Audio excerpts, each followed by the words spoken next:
Mesdames, Messieurs, amis téléspectateurs, bonjour. Vous savez, aujourd'hui, c'est jour de carnaval, surtout dans ma ville, aux Abîmes.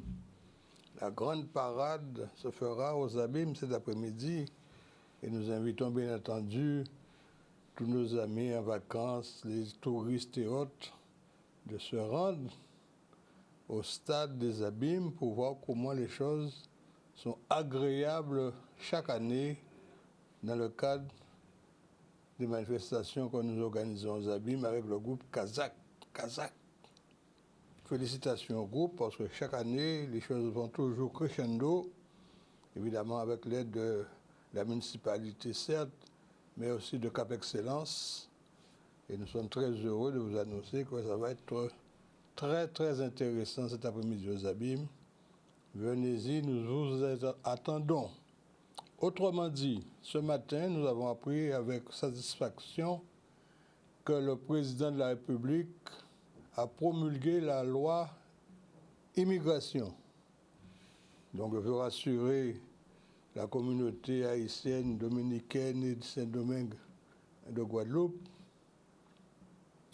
que le texte est resté plus favorable, disons, notamment dans le domaine du travail, où les activités qui ont de l'attention, comme on dit, peuvent plus facilement accorder un titre de séjour, obtenir un titre de séjour pour bénéficier d'un emploi saisonnier ou bien emploi définitif. Comme vous savez, il y a deux types de contrats de travail, le contrat à durée indéterminée et le contrat à durée déterminée, ou le contrat saisonnier, comme je viens de l'annoncer.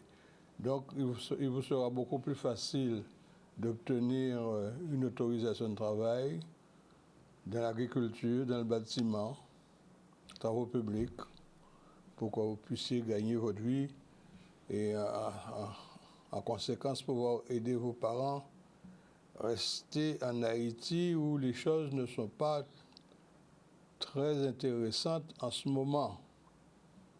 Il y a un monsieur qui était en exil forcé puisqu'il avait été condamné par les autorités américaines pour trafic de stupéfiants et trafic d'argent, bien entendu. Il s'appelle M. Philippe. Et lui, il est rentré en Haïti et depuis, il a décidé de faire un petit peu mettre de l'ordre dans la situation qui existe dans le pays. M. Philippe était un ancien policier, commandant de la police, ancien sénateur, et il est revenu, il le dit, on peut le croire, il n'est pas venu pour mener une action élective, mais pour, en quelque sorte, créer une véritable révolution en Haïti pour arrêter les peines qui s'accumulent dans ce pays. On tue les gens, la police qui est soi-disant là pour arrêter les bandits n'ont pas les moyens suffisants pour le faire, si bien que le Premier ministre, de facto, comme vous le savez, avait sollicité auprès des Nations Unies la possibilité de mettre en place une forme d'armée qui viendrait aider la police à mettre de l'ordre. Et l'ONU avait déjà pris une décision qui était favorable pour une telle démarche et avait trouvé un accord avec le Kenya. Mais voilà que depuis avant-hier, la Cour suprême du Kenya a interdit que les Kenyans aillent faire ce travail, puisque la police kenyane n'est pas habilitée à faire ce type de choses. Et le président du Conseil constitutionnel a décidé, avec les autorités kenyanes, d'interrompre cette démarche qui était pratiquement acquise. Et bien maintenant, on peut s'attendre que les choses peuvent être encore plus agitées en Haïti, puisqu'il y a un groupe officiel qui avait été nommé par l'ancien président Jovenel, qui s'appelle le BESAP, qui a à sa tête un responsable qui a rejoint en quelque sorte le groupe de M. Philippe. Et il y a d'autres personnes qui s'associent à cette démarche pour modifier la politique, la vie politicienne d'Haïti, puisque, comme vous savez, depuis la mort de M. Jovenel Moïse, assassiné chez lui le 6 juin 2021, le pays n'a cessé d'être bouleversé. Des gangs se sont constitués partout, et selon un rapport très important établi par les organisations internationales, 80% de la capitale Port-au-Prince serait occupée par des gangs. C'est-à-dire que ce sont ces gens-là qui font la loi, qui arrêtent, qui violent, qui assassinent, qui font ce qu'ils veulent parce qu'il n'y a pas d'autorité. Alors je vous rappelle que depuis la mort de Jovenel, il n'y a pas d'Assemblée nationale, la Chambre des députés n'existe pas, le Sénat n'existe pas, et les grandes autorités judiciaires sont pratiquement inexistantes, puisque le Conseil d'État, la Cour de cassation, qui est censée jouer un rôle au niveau du gouvernement, ne peut le faire, puisque M. de Jovenel avait pris la décision de nommer Ariel Henry Premier ministre, et il n'a jamais été installé, parce que le jour où Ariel devait être installé par le président de la République, il a demandé de reporter son installation. Et le jour qu'il avait proposé, c'est précisément ce jour-là où on a assassiné le président de la République. Est-ce que c'était un coup monté, comme certains le disent, et que la prise de pouvoir de M. Ariel serait un coup d'État légal? On peut le penser, puisque la Constitution prévoyait que si le président de la République est absent, comme ce fut ce cas, le Premier ministre devait prendre les décisions prévues par la Constitution. Et la décision principale de la Constitution haïtienne disait que 90 jours après le décès du président en exercice, il fallait qu'il y ait de nouvelles élections. Et depuis 2021, il n'y a jamais eu d'élection. Et le Premier ministre en exercice, c'est lui qui a tous les pouvoirs. Il révoque les fonctionnaires qui ne lui plaisent pas, les commissaires du gouvernement sont changés à sa guise, les juges sont nommés comme il l'entend, et finalement, rien ne va. Et surtout, on parle beaucoup de ces oligarques qui seraient, semble-t-il, les pourvoyeurs de fonds pour que les gangs obtiennent des armes et des munitions. Des conteneurs ont déjà été saisis au port et évidemment, les destinataires de ces conteneurs d'armes ne sont pas inquiétés parce que la justice ne joue pas son rôle. En tout état de cause, comme je le dis, nous sommes à quelques heures d'Haïti, même pas quelques heures, à 1h30 de vol d'Haïti. Donc il est évident que dans le cas où ce pays se trouvant en insurrection, et les gens viendront en Guadeloupe, mais clandestinement, puisque l'ambassade de France à Port-au-Prince ne délivre plus pratiquement de visa pour venir. Donc comme il n'y a pas de visa, les gens prennent le bateau, prennent l'avion, prennent des boat people et arrivent en Guadeloupe, comme on voit. Et quand ces gens-là arrivent, ils sont en situation irrégulière.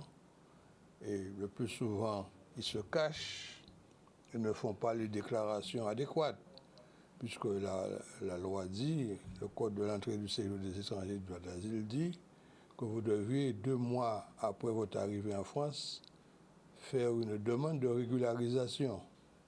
Ils ne le font pas, donc ils sont cachés dans les bois de Guadeloupe, cachés dans les maisons même, dans les villes. Et chaque fois qu'un policier arrive, ils sont obligés de se cacher, de se camoufler. Et comme je le dis, quand vous n'êtes pas déclaré, quand vous n'avez pas fait une demande de régularisation, vous n'êtes plus en situation de clandestinité, vous êtes en marronnage. Puisque chaque fois que vous voyez un policier, vous avez la frousse, ou que vous voyez un gendarme, vous le craignez. Si bien que même dans les autobus maintenant, dans les cars, il y a des contrôles qui sont opérés, il y a des gens qui sont arrêtés dans les bus, ou même des fois en attente du bus. S'il y a un contrôle de police, vous n'avez pas de titre de séjour, eh bien vous êtes amené à un centre de rétention au Mont-Verguin, et là, vous êtes obligé de faire des démarches auprès du juge d'application, non pas du juge d'application des peines, le juge des libertés et de la détention, pour vous faire libérer. Dans le meilleur des cas, on peut vous mettre sous contrôle judiciaire, à résidence, sous contrôle judiciaire. Mais le préfet prend un arrêté qui vous donne une obligation de quitter le territoire français, comme on appelle les OQTF, dans un délai de 30 jours. Bon, on vous précise également dans cet arrêté que vous avez la possibilité de saisir le tribunal administratif dans un délai de 2 mois. Alors, bien entendu, le tribunal administratif a beaucoup de demandes, puisque une fois que vous êtes sorti en centre de rétention administrative et que vous êtes en contrôle judiciaire, vous devez au moins faire cette demande au tribunal administratif pour éviter qu'on ne vous expulse. Et il y a un élément qui est important dans l'arrêté du préfet qui vous dit que la saisine du tribunal administratif n'est pas suspensive. En règle générale, dès qu'on fait un recours, le recours est suspensif, mais sauf pour les étrangers qui font une demande de régularisation auprès du tribunal administratif. Là aussi, le tribunal administratif agit avec diligence, parce que quand vous êtes appelé à aller signer 3 fois par semaine à la police, ou à la police frontière notamment, pour constater que vous êtes toujours là et que vous faites les démarches pour partir, eh bien, le tribunal administratif, dès lors qu'il vous donne le document qui dit que votre dossier est en examen, eh bien, on est tenu malgré tout d'attendre le délai d'examen. Tout ça pour vous dire que maintenant, avec la nouvelle loi, ça va être beaucoup plus strict. Si déjà on accorde certaines facilités à partir du moment que les dispositions qui avaient été arrêtées par la commission mixte paritaire ont été rejetées, donc on revient à l'ancien temps. Et comme ça a été publié aujourd'hui, donc le texte qui est publié et qui reprend l'essentiel de ce qui existait avant, notamment l'ordonnance de M. Valls du 28 novembre 2012, ça continue à servir. Alors, si j'ai un conseil à vous donner, dès lors que vous avez reçu un arrêté de M. le préfet vous disant qu'il faut quitter le pays dans un délai de 30 jours, vous devriez absolument saisir le tribunal administratif. Il est bien précisé aussi au niveau du tribunal administratif que vous pouvez utiliser le système de télérecours. C'est un système qui est mis en place pour vous faciliter de faire votre démarche directement par vos propres moyens. Donc tout ça pour vous dire que la loi d'immigration, certes, reste quand même un atout favorable pour les immigrés, mais il faut qu'ils respectent strictement ce qui est dedans. Par exemple, comme on avait vu qu'on avait demandé aux étudiants de déposer une caution et qu'ils récupéreraient à leur départ, ça a été enlevé. le Conseil constitutionnel a annulé ça.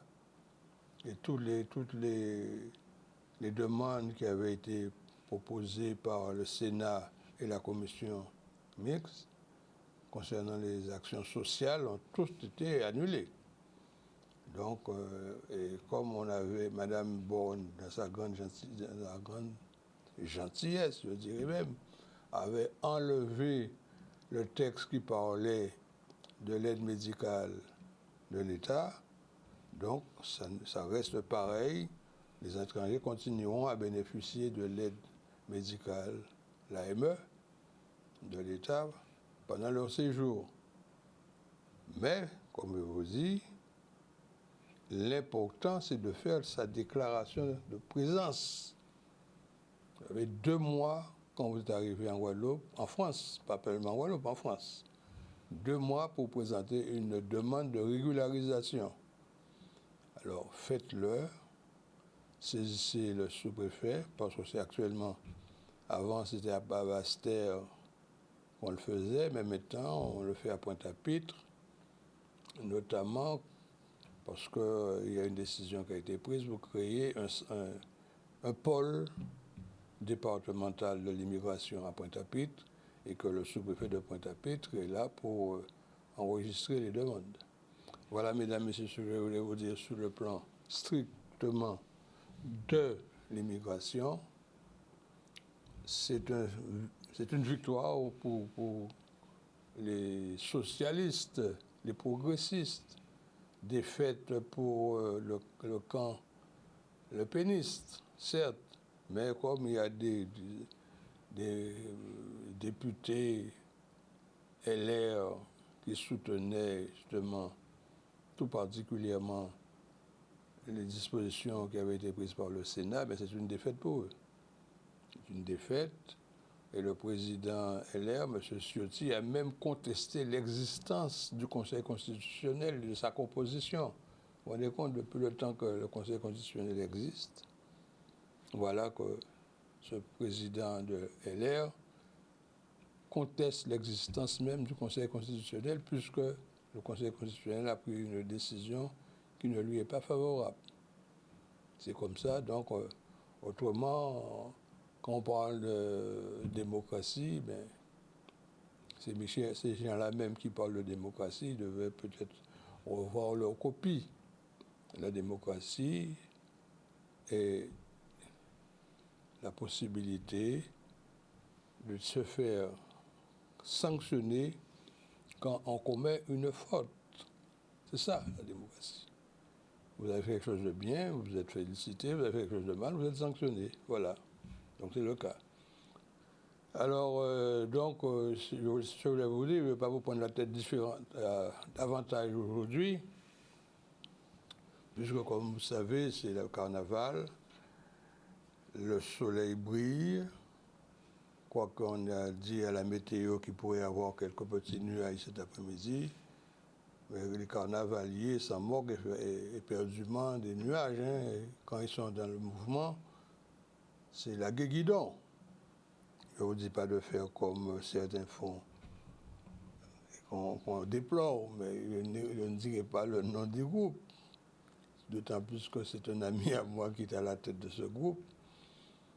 Je ne le nommerai pas, mais il y a quand même certaines dispositions à prendre parce que le public qui aura la fête du carnaval est constitué d'enfants aussi, de jeunes enfants. Donc il y a des moments où on devrait tenir compte de cela. Voilà, mesdames, messieurs, ce que je voulais vous dire aujourd'hui. Je vous souhaite donc de passer un bon séjour de carnaval aujourd'hui et demain. Surtout demain, dans ma commune, les amis, ça va chauffer. Bon week-end à vous tous et on se retrouve samedi prochain avec plaisir dans le cadre du Forum libéral que j'aurai le plaisir de vous présenter comme d'habitude. À samedi prochain.